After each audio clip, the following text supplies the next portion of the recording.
Welcome to Agenda Edina, a news program summarizing the actions taken in these chambers that affect you most. I'm your host, Kristi Martin. About 500 more people are living in Edina than were 10 years ago. That, according to figures released by the United States Census Bureau in mid-March. According to the 2010 census, Edina's population is now 47,941, up 1.1% from 2000 figures. Edina's population has remained relatively unchanged for the past 4 decades. We will use these numbers to help us with our programming for seniors, for our Park and Rec department, and also in our planning and development departments. Minneapolis and St. Paul remained the 2 largest cities in the state, while Rochester jumped to the 3rd largest. Duluth dropped 1 spot to 4th on the list. Edina ranks 19th. Another consideration in planning for the future is to hear what's on the mind of Edina residents. So don't be surprised if you get a call asking for your input. This month, a local polling firm will contact a random sample of Edina residents to gather information about issues facing the city. Approximately 400 residents will be contacted via telephone and asked their opinions on topics ranging from city parks and recreation to communications and public safety. A survey like this has not been completed in Edina in over 10 years. City Manager Scott Neal says he believes gathering information through surveys like this is important and that he plans to complete them more regularly. This information is gathered in using scientific principles, and it's reliable data that we can use to make good public policy decisions. The survey is being conducted by Decision Resources at a cost of $24,000, which will be paid for out of the city's communications fund. A report is expected to be complete by the end of May. The city invites all residents to a community meeting later this month to mark the start of the small area plan process for Edina's Grandview area. The purpose, officials say, is to determine the vision for the area's growth and development. Last year, a community advisory team made up of Edina residents led a process to determine the future of the city's former public works site on Eden Avenue and the area surrounding it. The group met several times during April 2010 and developed 7 guiding principles for the area. At the time the principles were adopted, the Edina City Council also agreed to embark on a small area planning process for the area and retain ownership of the city's public works property until after a study is complete. A grant through the Metropolitan Council's Livable Communities Demonstration Act will defray the costs of the planning process. One of the things about this area that's interesting is, first, that it's a civic center for the city. At one end we have City Hall and the police station. At the other end we have the library and the senior center. And in between there's a lot of publicly owned land. There's the public works site, there's the parking ramp, the liquor store, even the school bus garage is in that area. So there's lots of public land for us to be thinking about how we want that to be in the future. The year-long planning process will kick off at the community meeting at 7 p.m. on April 14th, when a new community advisory team will be established. Any interested Edina resident is eligible to be a member of the team. The final plan is expected to be drafted in early 2012. Competition may only be worth 17 points, give or take a triple word score, but for a small group at the Edina Senior Center in Grandview Square, a weekly game of Scrabble has become worth a whole lot more. Edina 16's Marty Dahl has the story on a group of vintage vocabulists who never seem to be at a loss for words. Who's keeping score? Marlis Helm has been playing Scrabble for a long time. I started playing Scrabble in my 20s. You'll have to do the math. 13. Oh, a former English teacher and journalist, I love words. Words were my profession. Marlis says the classic crossword game keeps her mind sharp. I think Cam is okay. Short for camera. Long since retired from a profession of prose, Marlis says she soon felt the need to share her love of language. Hoper. Hoper? Yeah, one who hopes. All right. And decided to start a weekly gathering of wily wordsmiths at the Edina Senior Center. It's good for the brain, of course, to challenge yourself, but it's also the social environment, the getting together and having fun. For the last 7 years, Trailed. That's an No. As many as 25 Scrabbling scribes have filled the senior center's activity room each and every Thursday at noon. There's an element of skill and there's an element of luck. No two games are ever alike. From the dictionary-toting cheaters to the polished Scrabble veterans, Marlis says Scrabblers of all skill level are welcome to their weekly game. We may be able to spell, but we can't always spell. Some of us can't even spell. For those players like Marlis Helm, who take great pride in their Scrabble vocabulary, 2, 10, OE, and OP. each turn on the board brings on new words and new scores. Last week I had a 7-letter word, fannies, Fannies. But to these vintage vocabulists, I'm sacrificing myself for the good of the board. the most important word of every game continues to be the same: friendship. We meet here earlier or stay later or meet somewhere else during the week and play a game. For Edina 16, I'm Marty Dahl. The Edina Senior Center is open Monday through Friday to both residents and non-residents over the age of 55. The facility offers a variety of daily activities from cards to dancing. An annual fee of $17 per person or $27 per couple is required for membership. For 20 years, an Edina elementary school has been immersing students in the French language and culture. This year, students and teachers from years past came back for a celebration 2 decades in the making. Producer Steve Christensen and I bring you the story. Imagine your Edina-born, English-speaking 5-year-old going to school and hearing only French. Et ça, c'est quelle lettre? Et ça fait quel son? And when they're able, speaking only French and reading French.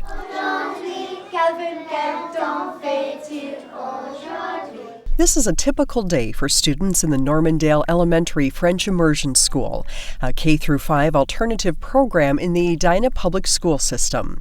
Kristi Martin is one of Normandale's proud graduates.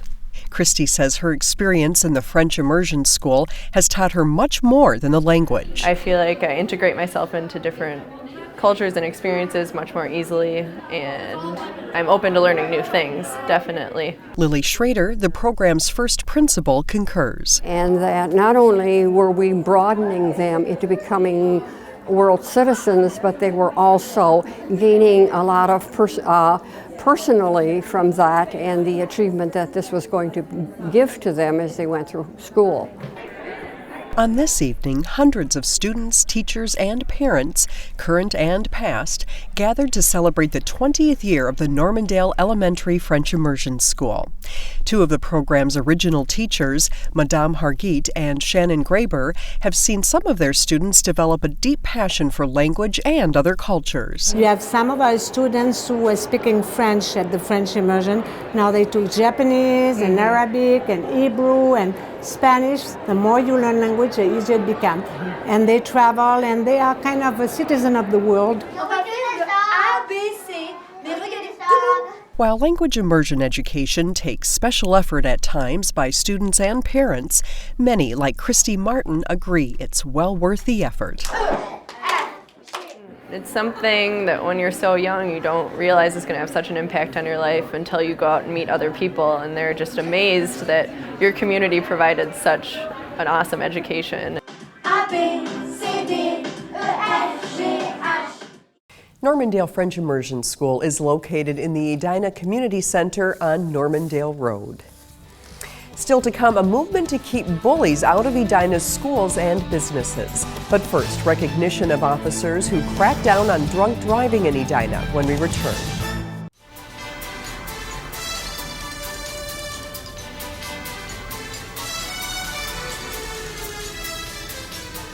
Pedestrians shouldn't need to wear stop signs to cross the street safely.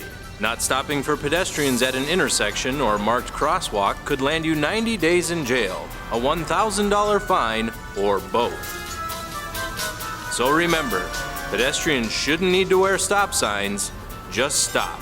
It's the law.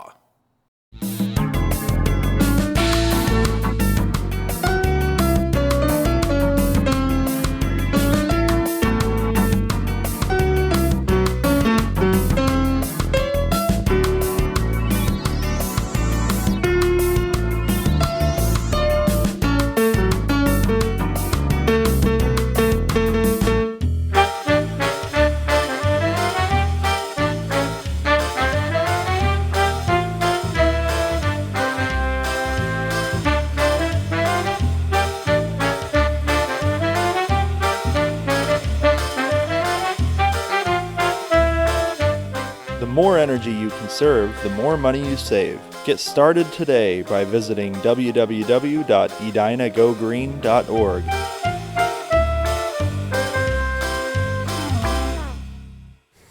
Welcome back to Agenda Edina. Edina police have a reputation for being tough on speeders, but recently 4 Edina officers were recognized for being tough on drunk drivers as well. Edina 16's Scott Denfeld takes a look at the city's DWI enforcement efforts. They're there when you need them the most. Right now we're headed to an accident, possibly with injuries. And they're there when you probably wish they weren't. Right, do you know how fast you're going? But Edina police officers are always working to keep our streets safe. And recently, 4 officers were recognized for excelling in a crucial area of traffic enforcement. In Minnesota, we call it DWI, driving while intoxicated. And our approach is zero tolerance. So if you're driving drunk, you're going to get arrested. Dave Boosalis is one of 4 Edina officers nominated for a Mothers Against Drunk Driving statewide recognition award. This is an event where we recognize law enforcement, prosecutors, judges, community partners that work every day to fight against drunk driving and prevent underage drinking.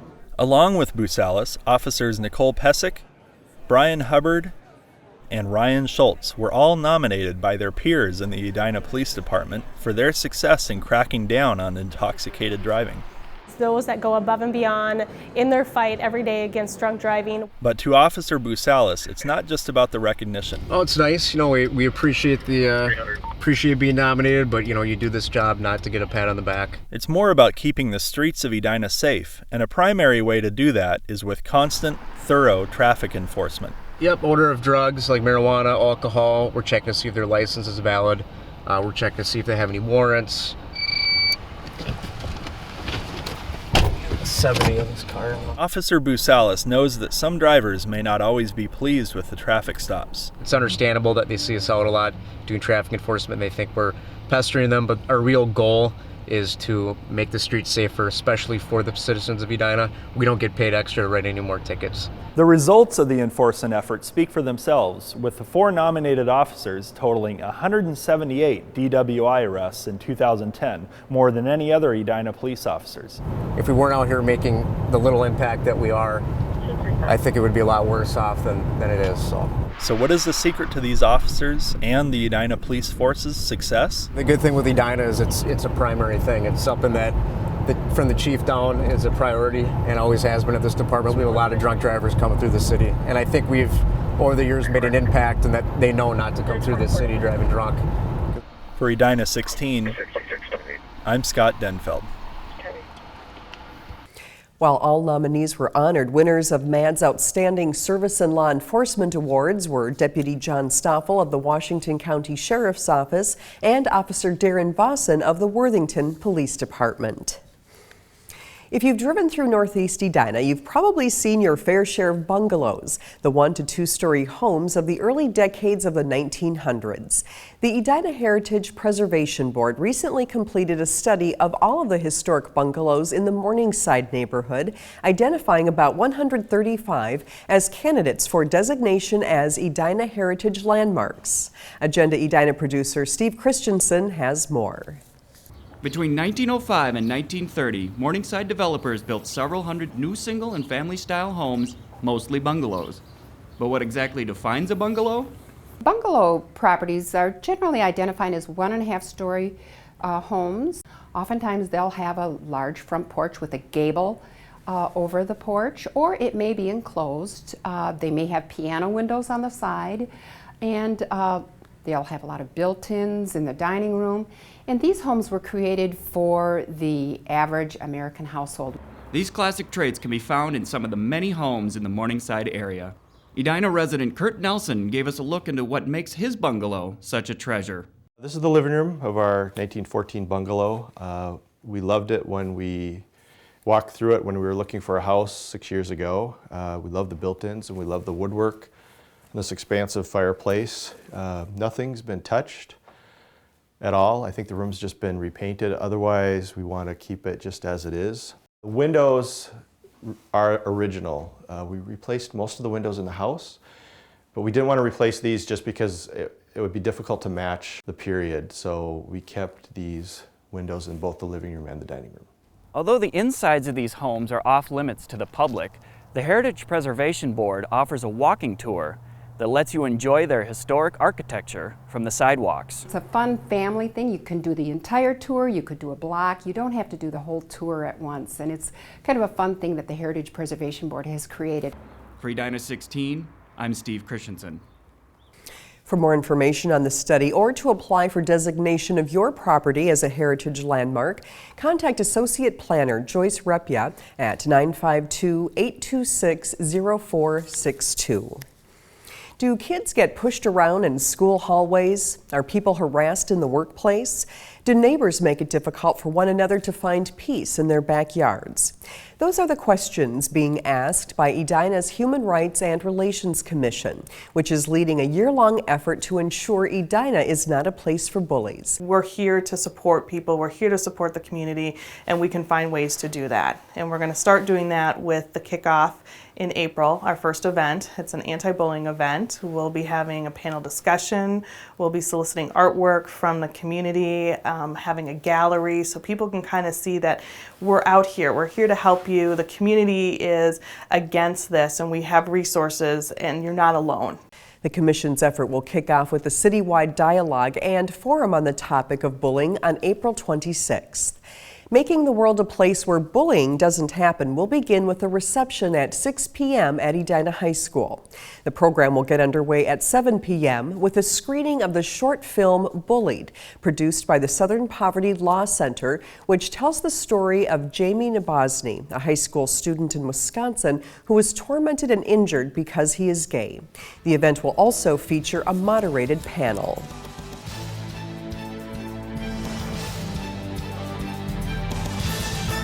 There are several other community events this month. The Edina Art Center has opened an exhibit of the Minnesota Artists Association, which will run in the Foss Gallery through April 28th.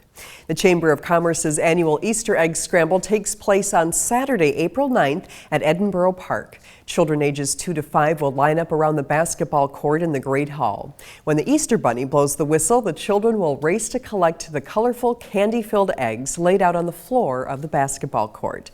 Scrambles will be held at 9 and 9:30 a.m.